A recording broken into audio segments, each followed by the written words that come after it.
Welcome to First in Fiction. I'm your host, Aaron Gansky, author of The Bargain, The Hand of Adonai series, and First in Fiction. And I am Alden Gansky, writer of novels and non-fiction works, book length.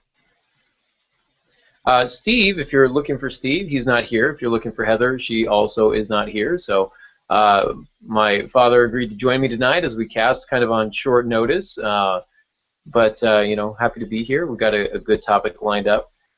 This was suggested by one of our listeners, and the topic really is networking do's and don'ts. And so, Pops, you've got a lot of experience as a director of a writers' conference where a lot of networking takes place. So I'm just kind of curious, as a professional writer, you've been doing this for years now. What have you found to be the most productive, I guess, relationships that you've come across and professional relationships that you've developed? Yeah, since writing, especially book-length stuff, it's difficult to break into. The better your network, the more likely you are to get published. And one of the best places to do that is conferences. And like you said, I lead a conference. I lead the Blue Ridge Mountain Christian Writers Conference and have for about 5 years, and the conference has been around 30 years. But there are many other writers' conferences across the country. And one of the real advantages with the conference is, in most of them, you get to pitch an idea. You get to meet with editors. You get to meet with agents and that sort of thing. And if you do a few of these, you will be remembered. And especially if you get to submit some things, whether they ultimately accept you or your work or not. But after a while, you begin to make those kinds of connections, and that can lead to things in the future. So of some of the books that I've done, it's come through such networks where they'll just call me up and say, look, we need a book on this. You have time to do this. Or other times they'll come after me and say, we would like a novel, or we'd like this nonfiction book. What do you have for us? And it's because of those kinds of connections. So it's the same thing really as any industry. The better connected you are, the more likely you are to get people to take your work seriously. Absolutely. And so writers' conferences are a great place to do that. For myself, a lot of my networking actually took place at Antioch University of Los Angeles, where I went to get my MFA. And of course, you're going to school with a bunch of other writers. And these are people who, upon graduation, go out, they write their novels, they write their books, they publish their works of essays or short stories or what have you.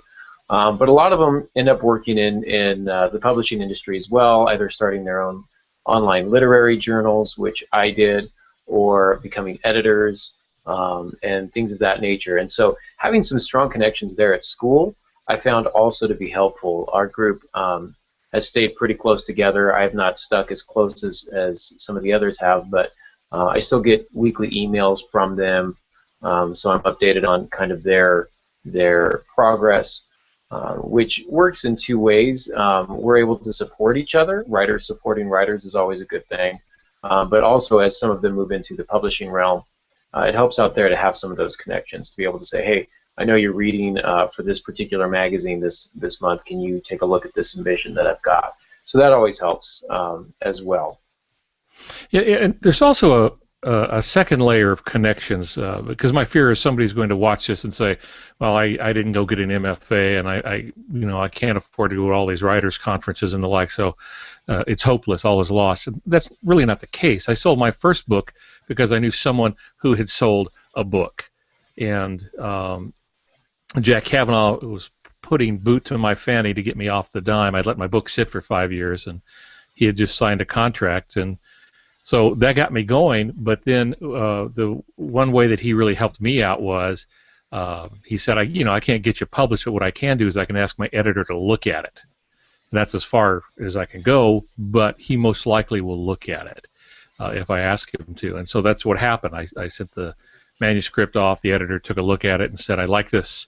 We were able to do a deal, and then I've been writing ever since. And that was the beginning of 43 books, which is interesting. That was 20 years ago. We're coming up on the 20-year anniversary. Wow. For me. So I'm republishing that first book.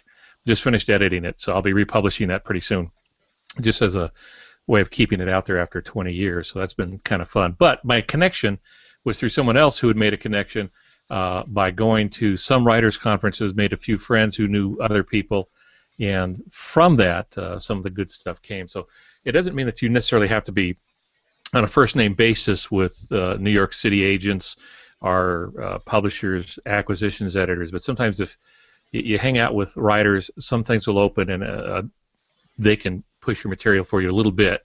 It'll still be your work that gets it sold or not. It won't be them, but maybe they can get you off the bottom of the slush pile onto the top of the slush pile, which is a huge advantage.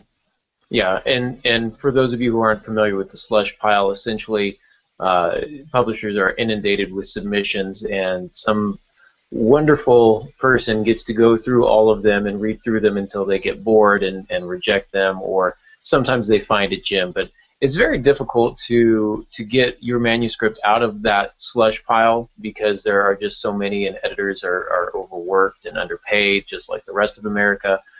And so it's hard to break out of that. So anything that you can do, anybody that you know that can put in a good word, that can get one of these editors to put it on top of the slush pile, or maybe stick a little post-it on it that says, so and so says this is a good book, something like that, something to put them kind of in a positive frame of mind is going to be beneficial. Anything to kind of separate you from the rest of these oftentimes unsolicited manuscripts.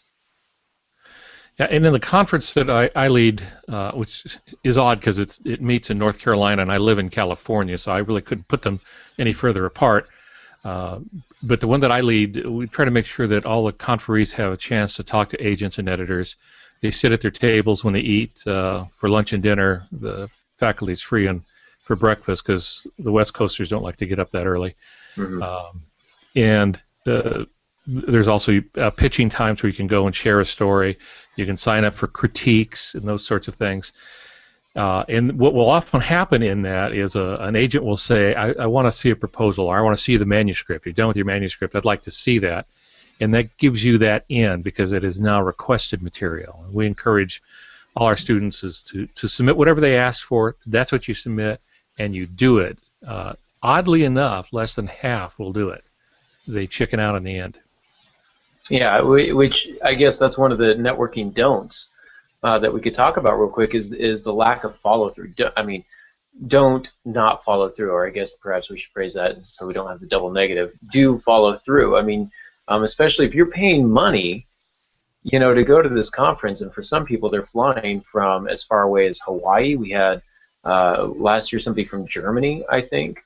Yeah, we've had them from Germany, Russia, and somebody was working in China and flew in. So, yeah, I mean, you've got these people from halfway across the world that are going to fly in to, in part, make some of these connections, and then to make a connection and not to follow through. Really, I mean, there's no chance to succeed. If you don't follow through, if you don't take a chance, you have a 100% probability of failure. So, but I think what your point was still very valid. You said ultimately, Pops, it's going to be your craft that sells it. It's going to be your writing. So when you go to a writers' conference, you would probably have a better opinion of this, but I imagine there are some who do attend no classes and just do the networking thing, 5 days a week and 100% of the day, which I think is also detrimental because if you're not focusing on developing yourself as a writer, improving your craft, then no amount of networking is going to help you get on the shelves. Right. It might get it seen, but if you don't have craft, you haven't put the time in, it's going to get rejected. And I think that's why some people fail to send the material in that's requested, is that they're afraid they're going to get rejected. And let me put that to rest. You will get rejected. It's right. The nature of the business. Everyone gets. The best-selling authors have tons of rejections. So that's just part of it. It's just because you can't always get the right story to the right person at the right time. So that's just part of the process. And most writers, when they get rejected, they submit again. And they submit again. Or if you have an agent, they'll do that. They'll choose 2, 3, 4, 5 houses to send to, and they'll pass on and they start again with it. So rejection is part of it. People aren't being rejected, just concepts or timing or story, or you targeted the wrong group. But that's just part of the work we do. Yeah, absolutely. And I think that's, I've often said that I think there's a publisher for every story, for every novel, for every book. It's just a matter of finding them. And that's why something like a conference is good, because you get to meet a wide variety, a good cross section of the industry, and so you have a better chance of finding a match. Because a lot of times publication is a matter of finding that match. Publishers, no matter how much they love your book, they're not going to run it if it doesn't meet their guidelines, if it's not what they normally publish. They may think it's the greatest vampire romance ever written, but if they're not doing paranormal fiction, they're not going to be publishing it. So you get to make connections there, and you get to meet people. One of the things I want to stress is developing kind of relationships. We talked about school, and we talked about these conferences, and these conferences are great, but the problem is they last for only 4, 5, 6 days, and then you kind of have to go away. So you can form a relationship there, but you can't really cultivate it. So once you've made these connections, over time, you want to make sure that you're keeping in touch via email, via Facebook, Twitter, whatever social media network you desire or think is appropriate, to keep in touch with them throughout the year so they remember your name. So when you see them the following year at the next conference, you sit down with them at breakfast. Hey, we've been talking for the last couple of months about my project, whatever the case may be, and that's a very valuable time as well. And what we have now that I didn't have when I was starting out as a professional writer 20 years ago, I started writing probably 30 years ago, but as a professional writer about 20 years ago, is social media. That has increased networking quite a bit. And what some people are doing now is they are responding to blog posts. So, for example, my agent does almost daily blog posts. And then people will respond to that. Well, those names, he reads those. Those names keep coming up. That doesn't mean you dominate it, but if you at least once a week said some comment about something that he wrote, he would begin to recognize the name. So when a proposal comes in, he recognizes the name. You get the same thing with Facebook, Twitter, some of the other social media, or LinkedIn, which is more of a professional kind of thing, but you can find literary agents and editors and the like that you can just keep track of. When they have a birthday, you send them a little birthday greeting, or sometimes you even just ask a question, depending on which format you're in. But we are far more connected today than any time in history. Yeah, I agree, and I think that's actually a benefit. It's called social networking for a reason. It's not only just to find out what your friends are eating for dinner that night, but you can also make some valuable connections and kind of cultivate those relationships, right? And that's really kind of what we're talking about, because if you think of it as a professional relationship, you don't want to simply inundate them with questions. If any relationship that's one-sided is going to get pretty tiresome pretty fast. But like you say, dropping them a happy birthday note, or when they publish a book, and just sending them a note, hey, congratulations on the book, can't wait to read it. Things of that nature, just common courtesy goes a very long way. You'd be surprised how much just building a friendship can develop later on into something more. I think I may have shared how I ended up getting published on our podcast before, but I don't know if I've told it recently, and we have probably some new listeners. But I was at a writers' conference, and I was talking with another writer about what we were working on. And the next thing you know, I got a phone call from his agent, and he had put in a good word for me with his agent, and that's how I got my first agent. And then from there, even though things didn't quite work out, we didn't end up placing the book, we couldn't find the right house for it. Later on, he ended up starting his own publishing company that's grown very rapidly and expansively. And when they started doing fiction, I was one of the first phone calls that he made. You still have that book? Anyone pick up that book? And I said, no, it's still around. He said, I'd like to do it. So that kind of relationship that was formed, I don't know, 6 years ago, prior to the publication of the book, it was a long time.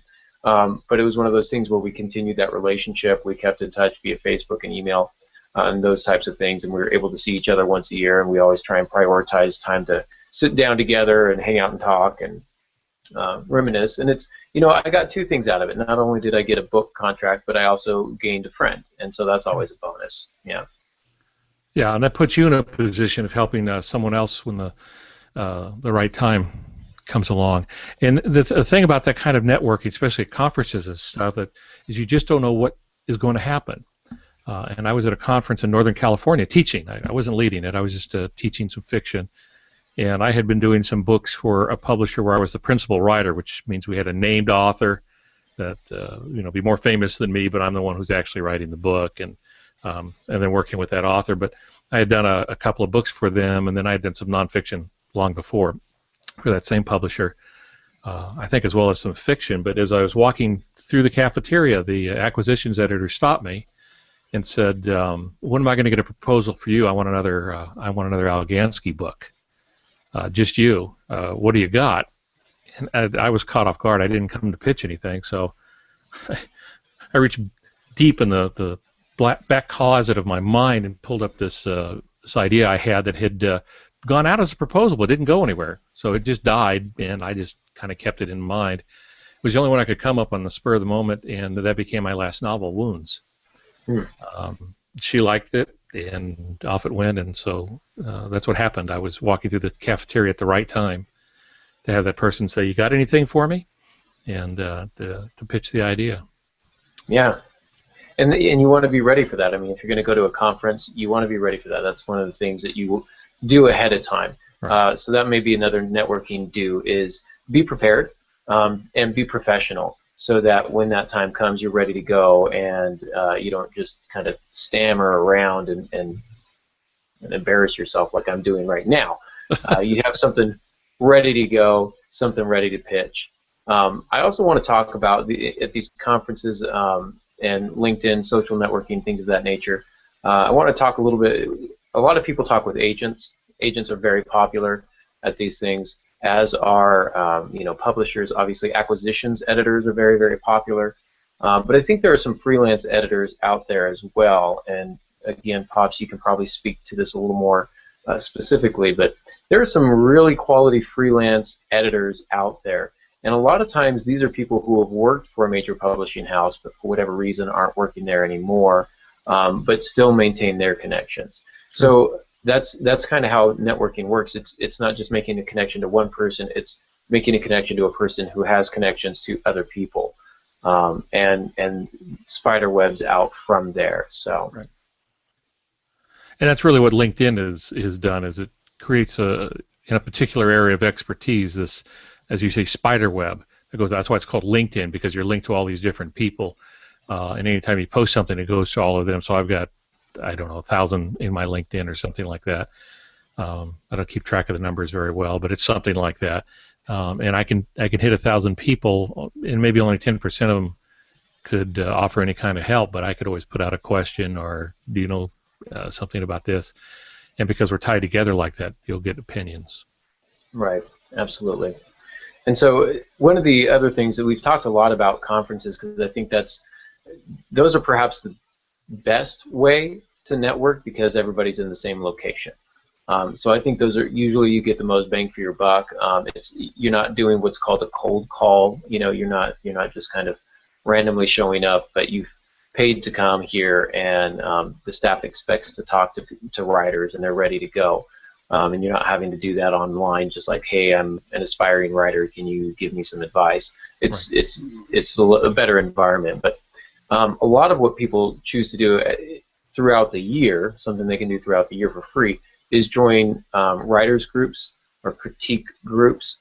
And I know kind of you have your own idea on that, Pops, and I have mine. So, but what, in your opinion, do you have experience with critique groups? Are they worth their while? Have you had any good connections come from them?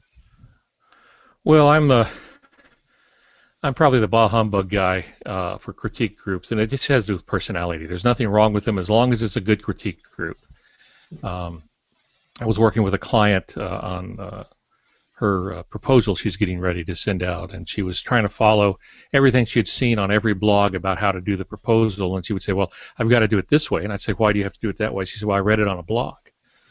And I would say, well, what has that person published? I don't think they published anything. And you got to stop listening to that person. Go to the people who publish, who are in the process, they know what goes on. Those are the ones you want to listen to. Are they well published? That's where you want to get your advice.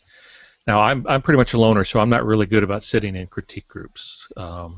It's not good for me, and it's not good for them.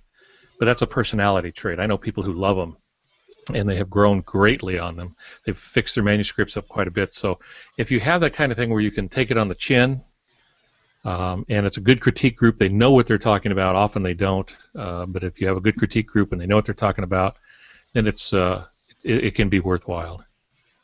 Yeah, and I would agree with that. It's critique groups can be great, but the thing I stress is knowing which voices to listen to. Right. Critique groups, by their very nature, are going to have several voices, and while there's a distinct advantage in that, and that you get multiple reader perspectives, as a writer, sometimes you have to distinguish between a reader perspective and a writer perspective. If they're readers and they say, this is my reaction to what you've written, you can gauge your effectiveness by that. But they may not be able to tell you how to fix it.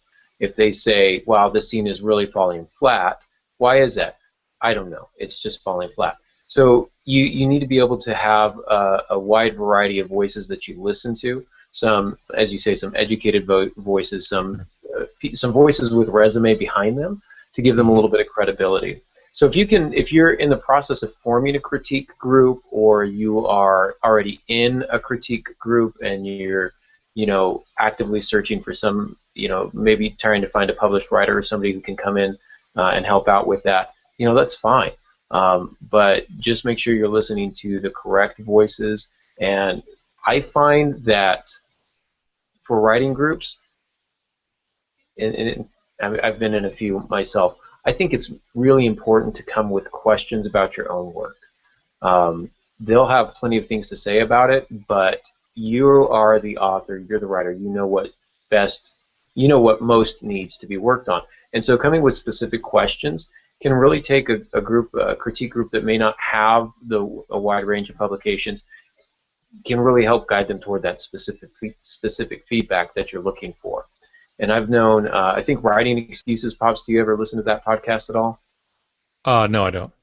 It's got Brandon Sanderson, and I'm drawing a blank, Howard, and Dan. I'm drawing a blank in all their last names, but Brandon, Mary, Howard, and Dan are their first names. Great writing podcast, 15 minutes long. They give some good advice, but I think all of them, with the exception of Mary, came from a writing group that they all started before any of them were published.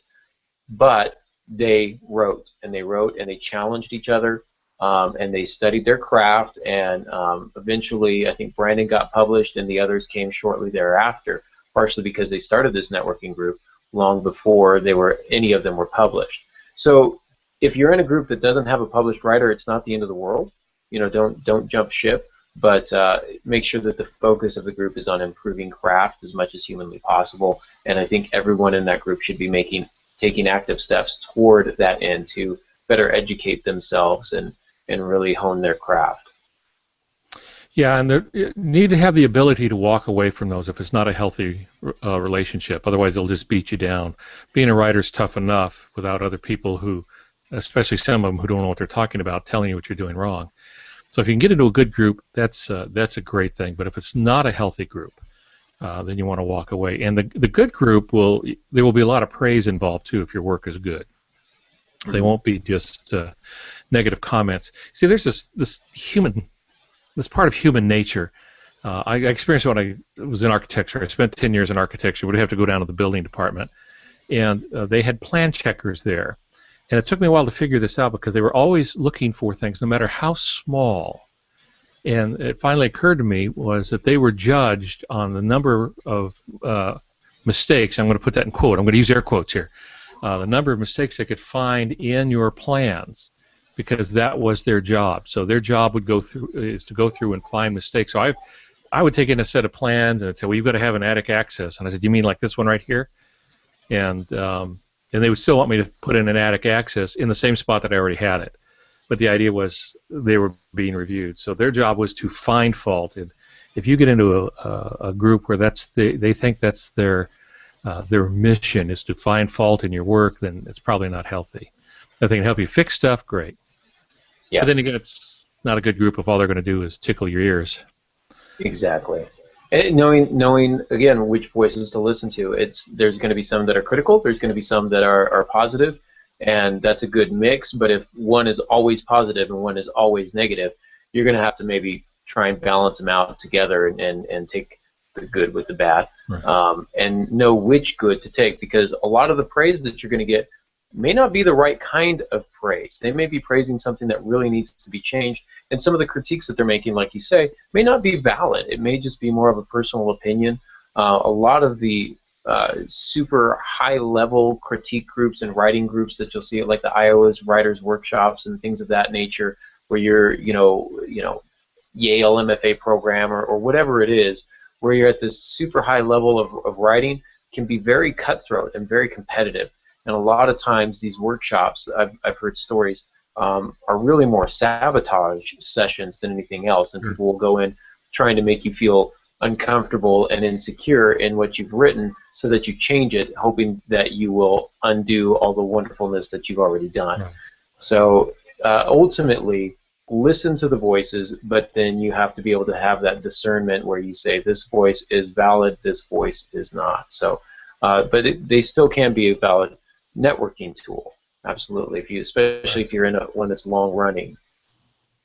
So, excellent. We had some questions here from Molly on my phone. She texted me because she's like that. So, I'll ask them and I'll throw them over to you, Pops, and then I'll weigh in with my opinion. She asks, how, I guess, obnoxious is it to promote yourself with business cards and pins and other merchandise? So we'll say that we're in, let's say we're in some sort of conference type setting where there's a bunch of writers, editors, agents, etc., and you're a new writer trying to be discovered. You come in with all these little wonderful pins and business cards and other merchandise. Is that a benefit? Is that a drawback? What would you say? Yeah, you do have to be careful with it. We encourage all the people to come to our conference to bring one sheets, which is just the concept on one page. And the reason is these editors and agents cannot take everything home with them. They can take a one sheet, but they're not going to take a proposal because when you talk to 300 people and you've got a ton and a half worth of paper to try to get on the airplane. Mm-hmm. So usually they'll say send it to us. But if they have something they can look at, remember they're readers, so everything goes through the eyes to them. That's good. Business card is good. They will judge two things, an editor especially. Will judge on two things. One, is it a sound concept? Two, do I want to be married to this person for the next few years? And if you come in with a great concept but you're obnoxious, they're going to reject you because they just don't want to team up with you because they're going to have to spend too much time holding hands or correcting or getting phone calls in the middle of the night. It's just too high maintenance. So my guideline would be this. Yeah, come professional. They want business cards. We're used to that. They'll take one sheets. And your business card should have your web address and stuff like that. Those kinds of things that you would do in any other business setting. If you were a plumber and you wanted to pass out some cards, that kind of thing. If you're bringing little buttons, and boy, I've seen them all. Little buttons and flyers and toys and stuff like that to sell a concept, they usually get nervous. They start getting nervous. Right. There's, I think, quite a few different personality types that we're kind of dealing with here. And there's a balance, I think, that we're looking for. And I had the opportunity this last year to serve as a acquisitions editor for Brimstone Fiction. So I was hearing a lot of these pitches. And it's very interesting sitting on the other side of the table. Pops, you were gracious enough to coach me through what it's like to pitch to an agent and an editor and all of that, and some of the earlier conferences that I went to, which your advice was super valuable. And part of that, I think, is the advice that I would give here is knowing the balance. You want to be professional and you want to be confident, but you definitely don't want to be arrogant. So when they start asking questions or they say, I'm a little bit concerned that this character may not have the depth that we're looking for, this is not a personal attack. Okay, I saw a lot of people get very defensive and, oh, well, you just don't understand it. Well, that's fine, but I'm not going to publish something I don't understand. So, take the criticism with, be willing to listen, be humble enough to accept some criticism, and don't be so eager to correct them and say, well, that's not what it's really about. Their opinion is very valid, and this is exactly what they're looking at, and it's a reflection of how prepared you are. So if you come with a business card, I'm not offended at all. I don't think that's obnoxious. It gives me something to put in my laptop case. I can look at it when I get home, or when you send me an email, I can match it to the business card. Oh, I remember this person. I had somebody bring me chocolate-covered espresso beans. I liked that one. Yeah, that was a good. Anything with coffee is good to go. Yeah, exactly. But what was nice about it is just a little bag that she kept for people, just a little bag of treats that she gave to the people that she pitched to. She was very professional. The thing that stands out most to me was not that little bag of goodies, but it was that little bag of goodies after a very professional, very well rehearsed pitch.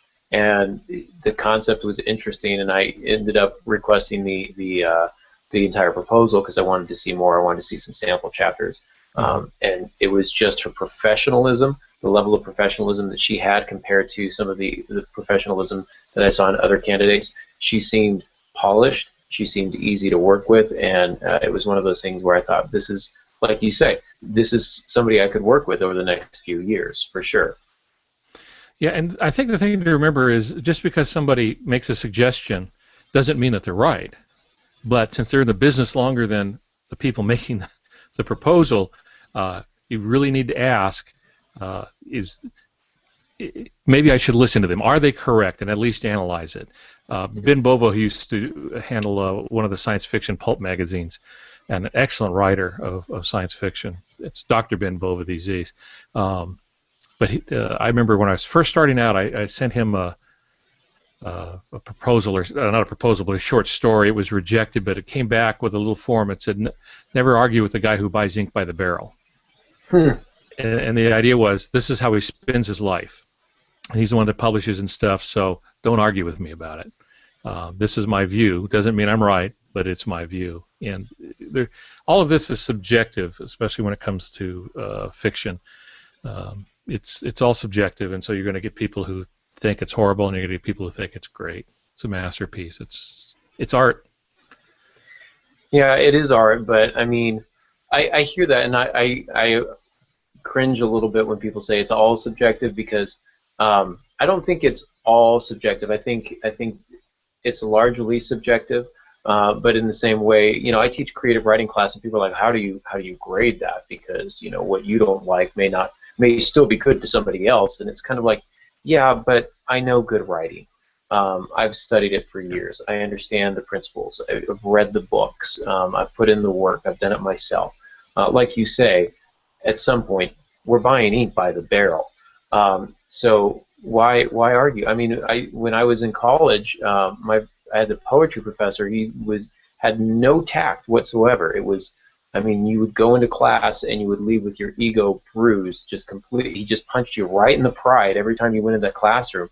And the first class I took with him, I thought, this guy's, an arrogant old man, and he doesn't know what he's talking about, and I'm young, and I'm hip, and I know everything about poetry, and I was so wrong. And if I had gone in with a humble attitude on day one and said, this dude has been writing poetry since before I was born, I think he may know more than me, I would have learned so much more, so much faster, and my art would have progressed so much faster. So yes, it is subjective in some ways. For example, again, Twilight, I mean, vampire, paranormal romance, a lot of places are just not going to publish that because it's not what they publish. But then places like, Brimstone are going to be a lot more open to that. I've had to send rejection letters to some people who have submitted to the Citron Review, and they're like these great little fantasy flash fiction pieces, and I write them back. I say, hey, I love fantasy. I write fantasy. We don't publish fantasy at the Citron Review. Kind of wish you had read our magazine before you submitted, but right. Keep up the good work, and here are some other places. Not everybody's as kind as me, but here are some other places where you might be able to land this. So I guess that kind of goes back to another networking do, is be prepared, be professional, make sure not only you have all your ducks in a row, but I think I sat down at one conference with an editor, and I just saw editor, and so I signed up with them, and I was like, here's my fiction book. And he goes, we only do nonfiction. And I went, I am at the wrong table then.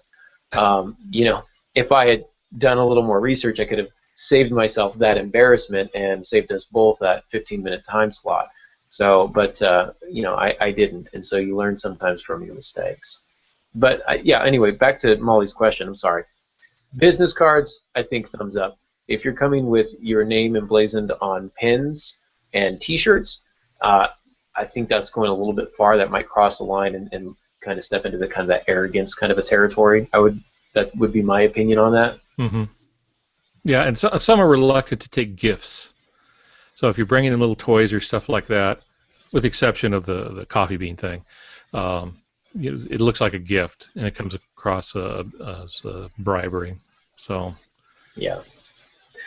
She's got one more question here, and then we might be able to wrap it up. I thought we'd do kind of a shorter cast today. We've been running pretty long in weeks past, so I thought we might do a shorter one tonight. Another question here: is name dropping acceptable, or does that just make you sound pretentious? So, what do you think of that one?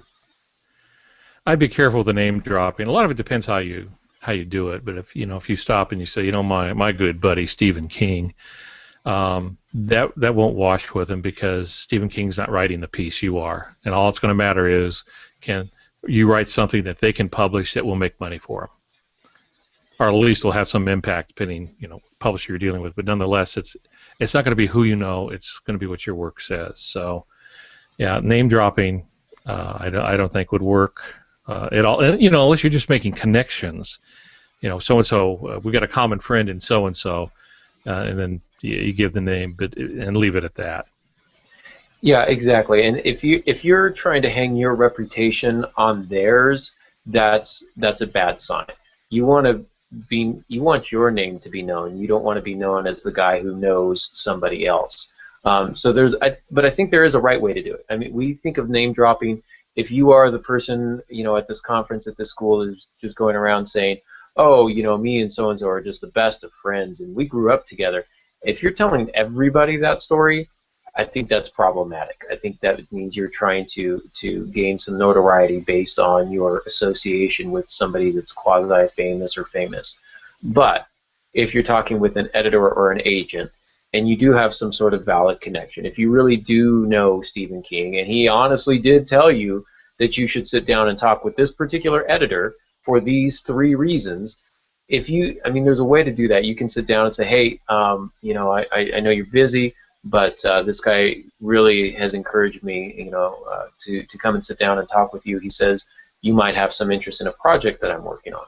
So if you can establish it, I think, in a more professional manner that way, it doesn't have that same kind of negative social stigma. I don't know if you'd consider that name dropping. No, I wouldn't if somebody asked. Using our Stephen King example, Stephen King said I should come talk to you. I hate to name drop, but I promised him I would. And if the person knows Stephen King, and that's the only way I think Stephen King would say that, if they already had a relationship, then he or she would understand. But that's not going to happen very often. Yeah, I would agree with that, yeah. So usually the name dropping that you're going to do is, my agent asked me to talk to you, or this editor just passed on this proposal but suggested that you might have some interest in it. It doesn't fit their house, but he says your house is more in line with it. Something like that, to where you're not being pretentious with it and trying to just not being obnoxious, right. Being professional. So absolutely. I think that's all I had planned for tonight. Pops, did you have anything else that you wanted to add? Nope, I think that does it. Okay, great. Did you want to plug something real quick, your website, or when people can expect to see the release of your new novel? AltonGansky.com is the website, and you can usually link from that to anything else that I do. I do have a free short story up there. I wrote a flash fiction. I've never been able to sell short stories, and I was asked to write a piece of flash fiction about 1,000 words, which asking a novelist to do 1,000 words is, just almost impossible. So I guess it's like asking a poet to write a novel. Could be. And so my first pass was about 3,000 words, and I thought, well, so I finally cut it down, and it was published in Splickety. That's fine, but what I did is I went back and re-edited the long version and posted it. So I just put it up on the website. I'm curious what the final word count was on that after you took your 3,000 and edited it for the longer version, not for the Splickety version. I think it was about 2,800 words, I think. Okay. So you chopped like 10% of it. Yeah, from the original draft, yeah. Yeah. Excellent. All right. Well, and you said something about you're going to re-release or republish your first novel, By My Hands? Yes, By My Hands we're coming up on about the 20th anniversary, depending when you count from the contract date or the print date or when I resubmitted or when I wrote it. So it's around 20 years, and I thought, I'm going to republish this thing. And I did something that I seldom do. Of course, I had to go back and read it. Yeah. But there's really a whole process because they used different software back then for this. So what I did is I had the book scanned. There's a service that'll do that. I paid a few bucks to have it scanned, but that means you have to go through and fix things up because it takes spaces out and it just doesn't read with 100% efficiency. So I wanted to change some things too because I learned a couple of things here and there over the last 20 years. And so I just finished the edit on that and getting ready to do the ebook, and then I'll do a print version of it also. Are you planning next month?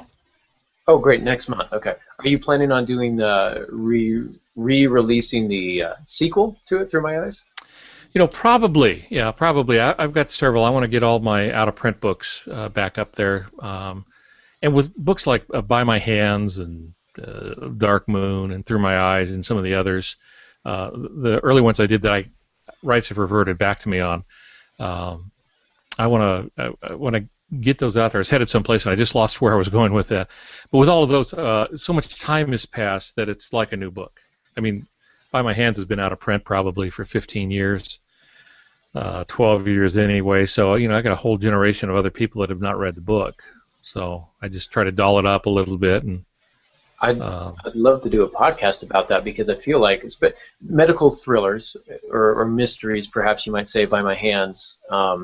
The sequel, Through My Eyes, is one of my favorite books that you've written, by the way. I just thought I'd throw that little plug in there. But thank you. I imagine technology has changed so much. Are you preserving the primary setting, and are you just trying to drop clues that it's 1990 whatever rather than 2014 or? Well, I really struggled with that because initially what I started to do was just re-edit the whole thing from my first draft.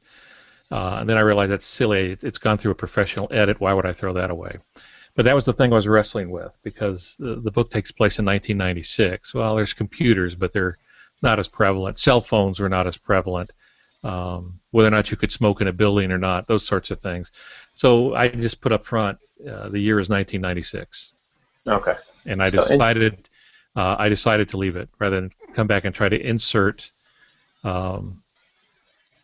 things that would make it more contemporary. I just left it where it was because I also wanted to represent what I did with my first book. So a lot of people had pagers. Yeah. In the book. Especially doctors. I remember that. Yeah. Big time. Well, doctors still use pagers, but it's for a different reason. But yeah. They still carry pagers. Yeah. So excellent. Well, great. Some cool stuff to look forward to, and they can always find you on altongansky.com. You can always find me at aarongansky.com. I just found out that I think we're tentative release date of February, sometime in February of 2015 for my Hand of Adonai series. Nice. I spoke of that. So I spoke with my editor on that one, and fingers crossed. Well, we always say February, and then it always ends up being March or April, but we'll find out. Maybe we can move through this quickly. So that's what I've got coming down the pike. AaronGansky.com has all our first and fiction stuff. You can talk to me about mentoring there. You can always find me on Facebook and Twitter and all of that good stuff. So I guess that's it. So thank you all for listening, and until next week, good writing. Good being with you.